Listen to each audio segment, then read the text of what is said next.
Avethoi ga Gusen gadu makhoi college ki study room da famduna lairi kana pari. Yamna chawba room adu khazik hangna ui. Makhoi ani ga tharaga punna makhoi manga taruk muktangni study room adu da lairi badu. Makhoi ate duna mabani dagi khajik lakna phambani.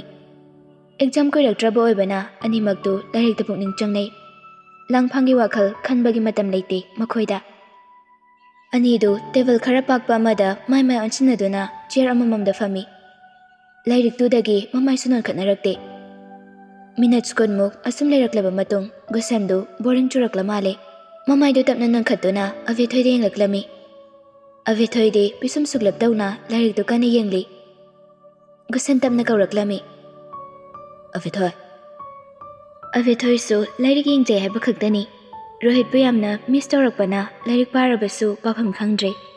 Fajana concentration piba ngamdabani. Tarang amadani mana lairik yenglibadu. Gusen na kauribadu taraduna Avethoi du fatin khatli. Kai hage. Kaidorage nangna sanungai dabro. Avethoi magi spek du semna nokta yadagum dandida nokfe tawraga khumlaklami. Kaisuk tawdi. Ado exam gi stress kara lebagum tawbani. Ataidi kaisuk thoidokpa tawdeda. Gusen kari swairaktre. Avethoi da chungnarap tawna di yengi. Avethoi na ma kaisuk tawda hairagasu Gusen na di Avethoi gi thamoi da lotliba awaba adu khajik ubagum tawri.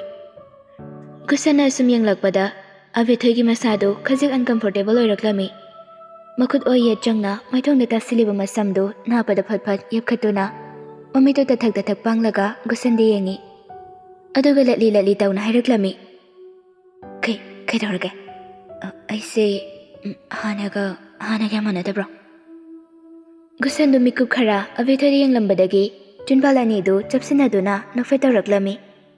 Aduga karisu tawde haibagum makokta fet hai. Avethoi mangakna Gusen gi mamangda ta leiriba lairik tu de ingit tawraga. Lairik tu patho exam kuidrabani. Magwangna phanglaga mama bababu proud hello. Asi haiduna Gusen da nokfe tawramduna Avethoi do amuk mamai nontaduna lairik tu paba hokre. Gusen de hauju phawba Avethoi da mityeng thamli. Avethoi na thamoi manungda Rohit pu miss tawriba adu Gusen na asum jungnaba haurakle. Jungnaba heli khai mama sada leitadaba charangnaba haurakle. Rohit ki mahutta amuksu maithiga drami pairakle. Mana Avethoi bu thamoida amuk machit amata phau yauda nuksijaba adugi mahei phanglaroidra khanbada mama sadu ipon phunbaga lakpagum tawraklami. Gusen mamitam no isinduna sorama sangno hondoi. Makhudani changna mamai do amuk bulap nanthai. Aduda mamit pangduna Avethoi de yenglaklami. Avethoi, ai wa maigi. Avethoi su fatyen khalai. Aduga karisu khandabagi maongda khumlaklami. Kaino hayo. Gusen makhudani du table du da khuningna sauduna kucha dara du cross tawnai. Aduga pisum suglap tawna hairaklami. Nangna mamangda aingonda promise tawkhibadu nang ningsingibro. Avethoi machin ani du chapsinai. Mamituna ayengba amada chungchung yenglaga ngahak wakhal tawi. Gyan lakla male. Mamito amuk fat Gusen de yengkhallaktuna nangminok mikhumlaklami. Ningsingi. Gusen haujiktada masadu khajit yangbagum tawraklami. Adu nang kawganuko. Avethoi khumlakte. Mamai do amuk fanon thaduna lairik tu de yengki. Gusen su masadu khajik semduna cheru da pulap ngatharaga makhut ani na thapak mapada cross tawna duna pulaga. Matam du phawba ai ngai doini. Avethoi lairik du tamna makhum khumjilaga table machi amada lairiba magi backpack tu lamduna lauraga. Lairik tu hapchina. Ai mamangda nangonda haikhradudi. Aingonda ka hena thajaba thamgano haina. Aina phattabi orakladi nang yam wani. Nangonda hartawba pamdabagini aina hairido. Asi haiduna lairik tu hapchinba loiraga chair dagi haugatli. Aduga backpack tu nanganda fat fosilaga Gusen da falap yenglaga hairaklami. Ai thomagi nangsu thoro kuirano. Asida makhairamlaga Gusen da hana yenglamda Avethoi du mamai hut leiduna study room gi thong adu makhongna gamlauna thingzinduna jatkre. Gusen su iting basakpamda chair da famlaga yengduna lehawi. Matamdi asum haujinki. Second semestergi exam su pikre. Avethoi di lukhoigi mayumda leibadu Rohit hena miss tawrakpana magi asengu mayumda oina leijarage haiduna. Third semester karamdaigi break leiba matam aduda mayumda oina leikre. Nongma nungthil amani Avethoi do makhoi gi sumang matolda thariba lei pambi macha macha singduda steel gi bucket amadagi tengkot macha ama tawduna ising kallaga lei singduda ising chairingai. Chandani do makhuda Avethoi gi phone do paiduna imungdagi prabhap thoraklaga sumangda Avethoi na leiribadumna laklami. Bema nangi phone se hojikta makhol hauna yam kan kana khongine kaidawu yawarjano amta yenguni nangbo. Avethoi gi mamangda leptuna phone do makhuting thokduna pirakpani Chandani na. Avethoi su leimaida ningkhang khomthaduna ising chairambadu chaplepi mama da fatyen khatli aduga makhuta pairiba tengkol machadu bucket da hapchilaga phamlambadagi hogatuna magi fruit machiduda makhuta fatfatai thoi. Avethoi pisum suklak mama da yenglaga mina call tawre khangadi kok receive tawba yadreima athoka gi bagwairamadi kamai tawdorige. Wado haina Avethoi mama gi makhutagi phone do tap lawraga yengi. To miss call from Rohit. Avethoi do chinbal khasik lengduna nokfe tawraklami. Chandani su machana nokmi tawna phone do da yenglaga leibaduda ngakchana na hangi. Ibema kanano phone tawreidubo. Avethoi gen khanglaklai noklamba minok tu sathan thaduna mama da tingak yengi. Kai habnai ma. Chandani mangaktuna Avethoi gi makhuta pairiba phone do dengi tawraga ho phone tawra ini haibado kanano haibani city dagi tawrakpani ma aduda makhairam laga Avethoi su magi phone do liliba jogging gi pocket ta hapchinki aduga manakta leiriba bucket to makhuna fatpai khatuna makhoi gi yum maning tamna tafing changki. Chandani su tingak yengduna leihawi Avethoi na chatkhiba domda aduga machinda tamna solhawi kana oirajano ne mana nokmi ga tawrisibo mana pamjaba nupa khawara jala. Somda Avethoi su maningda mana pairakpa bucket to thamlaga maning thonglomda laktuna imungda gamgam changlakle. Masadu yamna excited oikhre ngasidi Rohit nei thajadana call tawrakpa duda numit kunni muksuramani makhoi hinina pau phaunadabagi matamsi. Avethoi do magirum changlakle thongdu manungdagi puna pansili aduga phamung manakta thuna changlaktuna phamung machiduda makhong yanthaduna fami aduga jogging gi pocket tagi phone du lauduna lok hanglaga Rohit amu call back tawi. Avethoi masagi mihulga do makhol hauna dangdang chonglaga phone do nakongda thami.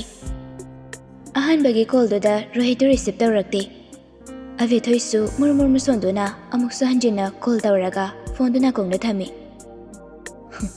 Dimon ko sadiaba mano sahana call tawre aduga anirak subagi call do ring fana kuina chalaba matong Rohit na receive tawraklami. Avethoi ni hello fa haiba nangdringai Rohit na somna kandagi lawai ludondagi hekta lakthe.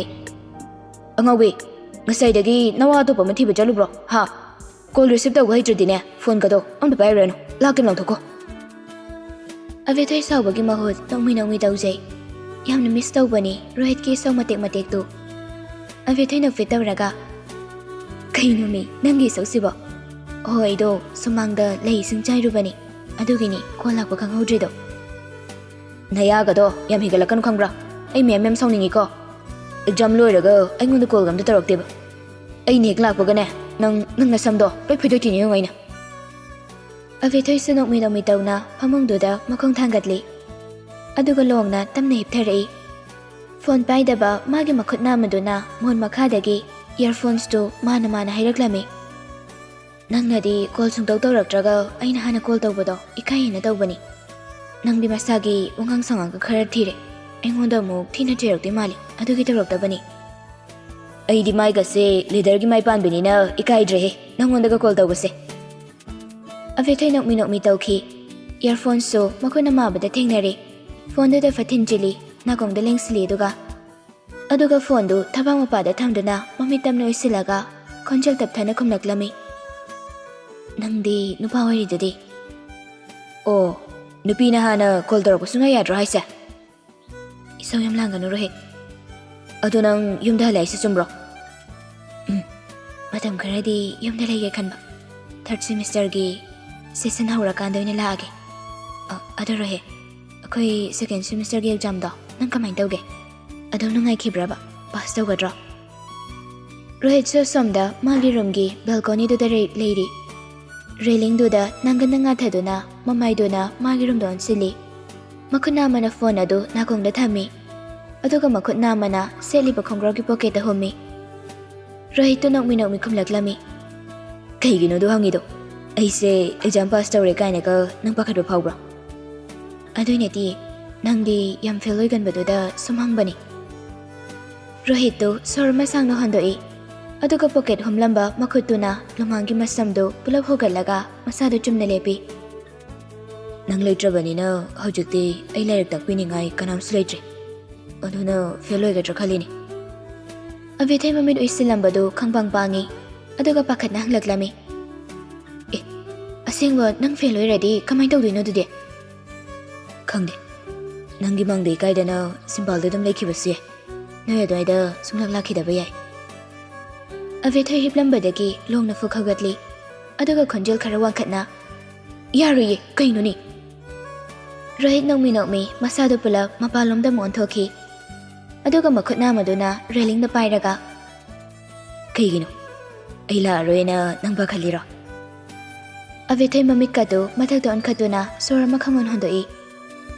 ꯋꯥꯈꯜꯗꯣ ꯌꯥꯝ ꯊꯤꯅ ꯇꯥꯏꯑꯣꯟꯅꯔꯦ ꯏꯕꯨꯡꯉꯣ. ꯑꯗꯨ ꯀꯩꯒꯤꯅꯣꯕ ꯅꯪꯅ ꯑꯩ exam fail ꯑꯣꯏꯗꯣꯏ ꯃꯥꯜꯂꯦꯒ ꯍꯥꯏꯔꯒ ꯌꯥꯝ ꯄꯥꯈꯠꯂꯤꯗꯣ? ꯁꯨꯝ ꯅꯨꯡꯉꯥꯏꯕꯤꯗꯕꯩ ꯋꯥꯅꯤ ꯀꯩꯅꯣ. ꯄꯩꯁꯥ ꯄꯥꯏꯕ ꯂꯨꯈꯣꯏꯒꯤ ꯑꯃꯠꯇ ꯌꯥꯎꯗ꯭ꯔꯕ ꯁꯤꯡꯒꯜ ꯄꯤꯁꯇꯣ ꯑꯦꯛꯖꯥꯝ ꯈꯨꯗꯤꯡꯒꯤ ꯐꯦꯜ ꯑꯣꯏꯔꯦꯒ ꯍꯥꯏꯕꯗꯣ ꯀꯥꯏꯗ ꯐꯖꯐꯝ ꯂꯩꯔꯤꯒꯦ? ꯅꯪꯃꯛꯅ ꯏꯀꯥꯏꯕ ꯈꯪꯗ꯭ꯔꯁꯨꯅꯦ ꯀꯀꯥ ꯂꯨꯈꯣꯏꯒꯤ ꯈꯜꯂꯒ ꯁꯨꯝ ꯅꯨꯡꯉꯥꯏꯕꯤꯗꯕ ꯑꯗꯨꯒꯤꯅꯤ. ꯌꯥꯔꯦ, ꯈꯪꯖꯔꯦ ꯏꯕꯦꯝꯃ, ꯅꯆꯤꯟ ꯈꯨꯊꯤꯗꯨꯒ. ꯑꯕꯦꯊꯣꯏꯅ ꯋꯥꯍꯩ ꯑꯃ ꯍꯥꯏꯒꯦ ꯍꯥꯏꯅ ꯃꯌꯥ ꯍꯦꯛ ꯀꯥꯊꯣꯛꯄꯒ ꯔꯣꯍꯤꯠꯇꯨ ꯀꯅꯥꯒꯨꯝꯕ ꯑꯃꯅ ꯀꯧꯔꯛꯄꯒꯤ ꯈꯣꯟꯖꯦꯜ ꯇꯥꯔꯛꯂꯝꯃꯤ. ꯑꯟꯇꯤ ꯑꯃꯅꯤ ꯔꯣꯍꯤꯠꯀꯤ ꯔꯨꯝꯗ ꯆꯪꯂꯛꯂꯤꯕꯗꯨ.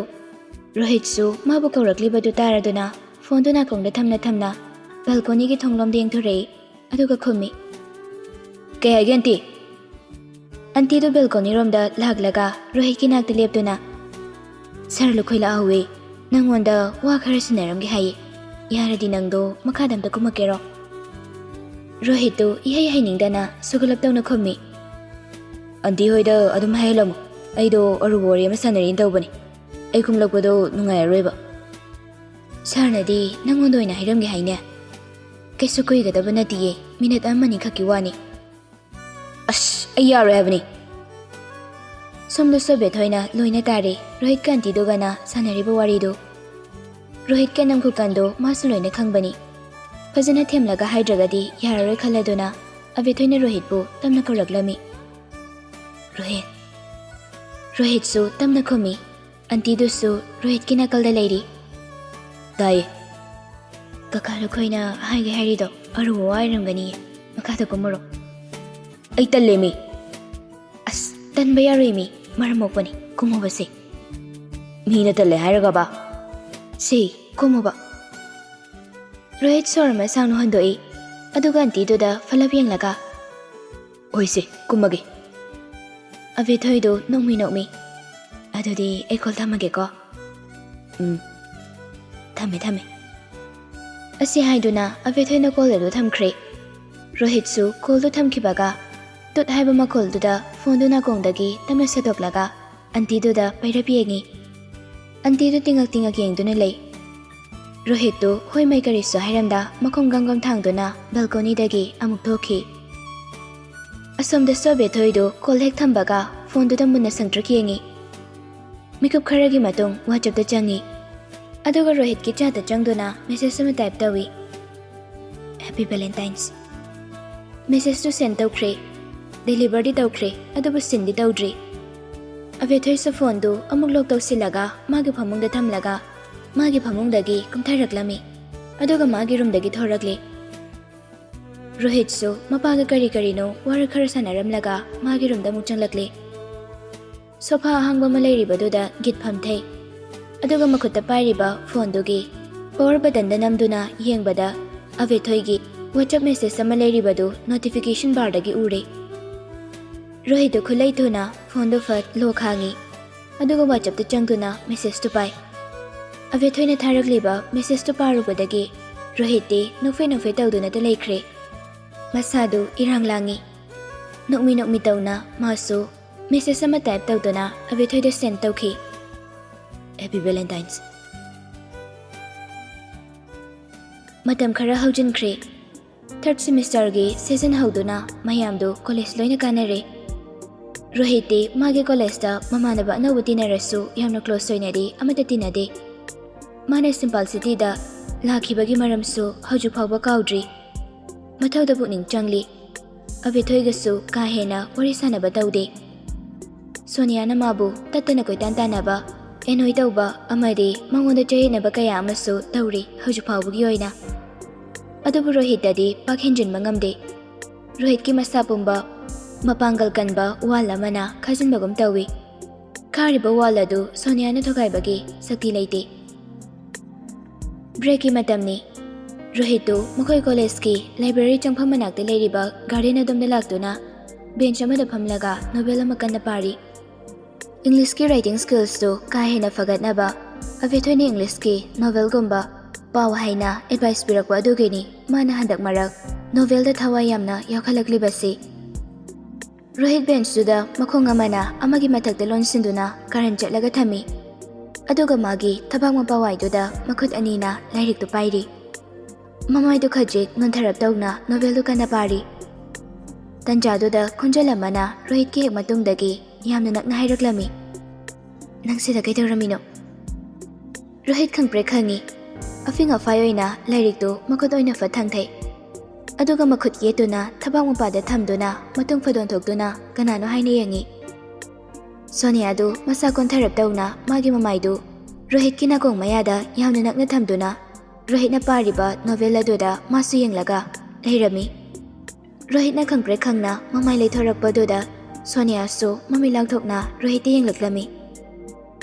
Rohit tu Sonia wairamba aduda khoidau khongsak somning lakle phamlambadagi fukhaugatli lairik paidaba makhuna maduna makhwang metuna Sonia da mimi khani yengi Sonia su masadu non tharambadagi chumna muklepki aduga nokmi tauna Rohit yengi Rohit na sauriba adugi mawa lawbiba nate mana Sonia bu khongdagi na ton fawba Rohit na hangat handa tawni yengi just sawbagi mit yengi Avethoi ga yamna mani Sonia du Spegopa kuchungoba hairstyle amadi maidana chungwa mayamdu yamna mani Kena bahaibabu Avethoi na masadu yengbada dub lawi Sonia na mayang kharakangi slim oiba figure ni Avethoi bu khangni ningsinglakpada Rohit mamitam no isinduna sorama khangon hondoi aduga Sonia da munni yengi Rohit na mangonda munni yenglakpa aduda Sonia du chinbal chinglap tawna nakfe tawi Aduga Rohit ki manakta khajik nakna changsinduna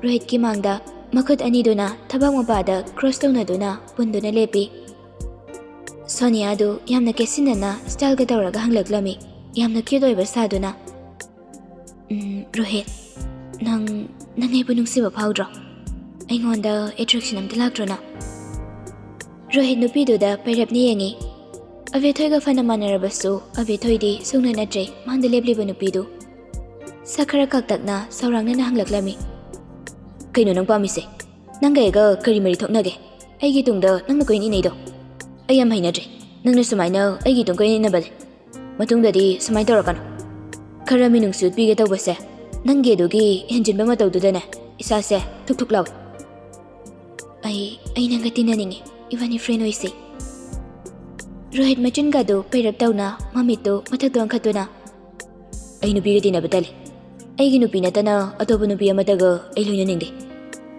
Asi haiduna Rohit tu mamay hotlayduna mapamadudagi chatpa hawi Tasengna bit ka pumtek-tekre Sonia suhande anam yamna kansili Makhongda thuna thangduna Rohit ki manakda prapap lagduna Rohit ki mangda jablep sili Rohit ki lambidu mana fathatki Rohit su chalibadu jablepduna mamitu matagdo ang katuna Sora makangon hondoklaga Makhut ani na makhwang metuna Sonia da yamna hiningda ni yengi Kaino haibani nang nangwalay pamise Ay na miga mamangda yamngang nabatali Hando chatke ꯑꯁꯤ ꯍꯥꯏꯗꯨꯅ ꯃꯈꯣꯡ ꯃꯦꯠꯂꯝꯕ ꯃꯈꯨꯠ ꯅꯥꯝꯃꯅ ꯁꯣꯅꯤꯌꯥꯕꯨ ꯈꯖꯤꯛ ꯏꯟꯊꯣꯛꯂꯒ ꯄ꯭ꯔꯞ ꯑꯃꯨꯛ ꯆꯠꯄ ꯍꯧꯏ꯫ ꯍꯟꯗꯛꯁꯨ ꯁꯣꯅꯤꯌꯥꯗꯨ ꯔꯣꯍꯤꯠꯀꯤ ꯃꯅꯥꯛꯇ ꯆꯪꯁꯤꯟꯗꯨꯅ ꯔꯣꯍꯤꯠꯀꯤ ꯃꯈꯨꯠ ꯅꯥꯝꯃꯗꯨ ꯐꯠꯐꯥꯈꯤ꯫ ꯔꯣꯍꯤꯠꯁꯨ ꯆꯠꯂꯤꯕꯗꯨ ꯂꯦꯞꯇꯨꯅ ꯃꯇꯨꯡ ꯐꯠ ꯑꯣꯟꯊꯣꯔꯛꯏ꯫ ꯈꯣꯏꯗꯧ ꯐꯖꯅ ꯁꯥꯎꯅꯤꯡꯈꯠꯂꯛꯂꯤ꯫ ꯔꯣꯍꯤꯠ ꯁꯣꯅꯤꯌꯥꯗ ꯃꯃꯤꯠ ꯈꯥꯅ ꯌꯦꯡꯂꯒ ꯑꯩꯒꯤ ꯈꯨꯠꯁꯤ ꯊꯥꯗꯣ, ꯅꯨꯄꯤꯅ ꯑꯗꯨꯛ ꯌꯥꯝꯅ ꯏꯀꯥꯏ ꯈꯪꯗ꯭ꯔꯤꯗꯨ ꯀꯩꯒꯤꯅꯣ? ꯈꯨꯠꯁꯤ ꯊꯥꯗꯣ꯫ ꯁꯣꯅꯤꯌꯥꯗꯨ ꯅꯣꯛꯐꯦꯠ ꯇꯧꯏ, ꯑꯗꯨꯒ ꯔꯣꯍꯤꯠꯀꯤ ꯃꯈꯨꯠꯇꯨ ꯊꯥꯗꯣꯛꯂꯦ ꯍꯥꯏꯕꯒꯨꯝ ꯃꯀꯣꯛꯇꯨ ꯐꯦꯠ ꯐꯦꯠ ꯇꯞꯅ ꯑꯅꯤꯔꯛ ꯍꯥꯏꯔꯛꯏ꯫ ꯔꯣꯍꯤꯠꯀꯤ ꯃꯅꯥꯛ ꯍꯦꯟꯅ ꯅꯛꯅ ꯆꯪꯁꯤꯜꯂꯤ, ꯑꯗꯨꯒ ꯈꯨꯅꯤꯡ ꯈꯥꯡꯀꯠꯇꯨꯅ ꯔꯣꯍꯤꯠꯀꯤ ꯈꯖꯥꯏ ꯅꯥꯝꯃꯗ ꯐꯠ ꯀꯤꯁ ꯇꯧꯁꯤꯜꯂꯤ, ꯑꯗꯨꯒ ꯔꯣꯍꯤꯠꯀꯤ ꯃꯈꯨꯠꯇꯨ ꯇꯞꯅ ꯊꯥꯗꯣꯛꯇꯨꯅ ꯅꯣꯛꯃꯤ ꯔꯣꯍꯤꯠꯇ ꯌꯦꯡꯉꯤ꯫ ꯁꯦꯀꯦꯟꯁ ꯈꯔꯗ ꯊꯣꯛꯄ ꯊꯧꯗꯣꯛ ꯑꯣꯏꯕꯅ ꯔꯣꯍꯤꯠꯁꯨ ꯃꯤꯀꯨꯞ ꯈꯔꯗꯤ ꯒ꯭ꯌꯥꯟ ꯉꯥꯎꯕꯅꯤ꯫ ꯃꯃꯤꯠ ꯃꯅꯥ ꯂꯥꯎꯊꯣꯛꯅ ꯉꯛꯅ ꯁꯣꯅꯤꯌꯥꯗ ꯌꯦꯡꯉꯤ꯫ ꯊꯪꯅꯕ ꯃꯤꯀꯨꯞꯇ ꯔꯣꯍꯤꯠꯀꯤ ꯃꯤꯠ ꯑꯅꯤꯗꯨ ꯏꯃꯨꯡ ꯉꯥꯡꯁꯤꯜꯂꯤ, ꯑꯗꯨꯒ ꯈꯨꯠ ꯂꯩꯊꯨꯅ ꯃꯥꯒꯤ ꯃꯈꯨꯠ ꯑꯅꯤ ꯆꯪꯅ ꯁꯣꯅꯤꯌꯥꯒꯤ ꯉꯛꯁꯝꯗꯨ ꯂꯥꯛꯍꯠꯂꯤ꯫ ꯃꯈꯣꯏꯅ ꯂꯩꯔꯤꯕ ꯒꯥꯔꯗꯦꯟꯗꯨ ꯃꯤ ꯈꯔ ꯇꯥꯛꯄ ꯃꯐꯝꯅꯤ, ꯑꯗꯨꯅ ꯀꯅꯥꯁꯨ ꯂꯩꯇꯦ ꯃꯐꯝ ꯑꯗꯨꯗ, ꯃꯈꯣꯏ ꯑꯅꯤ ꯈꯛꯇꯅꯤ ꯂꯩꯔꯤꯕ ꯑꯗꯨ꯫ ꯁꯣꯅꯤꯌꯥꯁꯨ ꯃꯈꯨꯠ ꯑꯅꯤꯗꯨꯅ ꯃꯥꯒꯤ ꯉꯛꯁꯝꯗ ꯂꯥꯛꯍꯠꯂꯤꯕ ꯔꯣꯍꯤꯠꯀꯤ ꯃꯈꯨꯠ ꯑꯅꯤꯗꯨ ꯄꯥꯏꯁꯤꯟꯗꯨꯅ ꯃꯃꯤꯠꯀꯥꯗꯨ ꯑꯔꯩꯕꯤ ꯂꯥꯎꯊꯣꯛꯇꯨꯅ ꯄꯥꯈꯠꯅ ꯍꯥꯏꯔꯛꯂꯝꯃꯤ, ꯔꯣꯍꯤꯠ, ꯁꯦ ꯑꯩ ꯑꯝꯇ ꯊꯥꯗꯣꯛꯑꯣ꯫ ꯁꯣꯅꯤꯌꯥꯗꯨ ꯁꯣꯔ ꯐꯨꯟꯒꯠꯂꯛꯄꯒꯤ ꯋꯥ ꯉꯥꯡꯕ ꯐꯥꯎꯕ ꯐꯖꯅ ꯉꯥꯡꯕ ꯉꯝꯂꯛꯇ꯭ꯔꯦ꯫ ꯇꯁꯦꯡꯅ ꯃꯥ ꯃꯤꯀꯨꯞꯁꯤꯗ ꯃꯁꯥꯗꯨ ꯁꯤꯔꯗꯣꯏꯕ ꯈꯜꯂꯛꯏ꯫ ꯔꯣꯍꯤꯠꯇꯨ ꯃꯌꯥ ꯀ꯭ꯔꯛ ꯆꯤꯛꯇꯨꯅ ꯅꯨꯄꯤꯗꯨꯗ ꯁꯥꯎꯅ ꯌꯦꯡꯂꯒ ꯑꯃꯨꯛ ꯍꯟꯅ ꯑꯩꯒꯤ ꯏꯁꯥꯗ ꯁꯣꯛꯂꯛꯄ ꯌꯥꯔꯣꯏ, ꯃꯁꯤꯅ ꯂꯥꯁ ꯋꯥꯔꯅꯤꯡꯅꯤ꯫ ꯃꯇꯨꯡ ꯑꯩꯉꯣꯟꯗ ꯀꯥ ꯍꯦꯟꯖꯤꯟꯕ ꯊꯕꯛ ꯇꯧꯔꯛꯂꯒꯗꯤ ꯔꯣꯍꯤꯠ ꯀꯅꯥꯅꯣ ꯍꯥꯏꯕꯁꯦ ꯆꯞ ꯆꯥꯅ ꯈꯪꯍꯟꯒꯅꯤ꯫